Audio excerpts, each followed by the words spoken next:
The first area we'll focus on is the smart design data flow. VISI supports many different import options, several different sources such as SolidWorks, CATIA, NX Creo, STEP, Parasolid, and much more. This data can be brought into modules like Part Study, which allow you to unfold linear and nonlinear bends to certain areas of degree, creating your die stations. This could be used within strip design. From strip design, we can use spring-back compensation, which can be used to do the entire blank or the individual bends to predict how much spring-back you will receive based off of several different factors. This option allows you to compensate for these changes in your design to ensure your part is accurately designed based off of predictions and spring-back.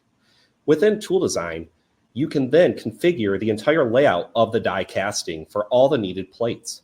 When creating a die, automatically in the background will create your bill of material, which will help you determine materials, components that will be needed to complete the die.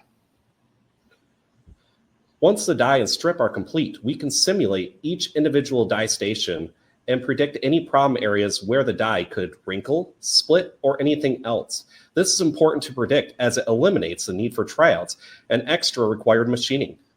Data can then be prepped for machining using commands like erosion block to group all the punches from a die into one block, as well as wire points to create your start areas for wire on the plate. These points can be used for hole popping.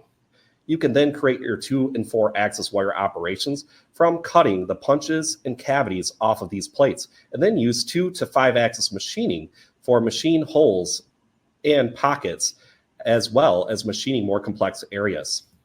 Kinematic simulation and post-inspection is another key area where you can simulate tool paths to prevent collisions at the machine.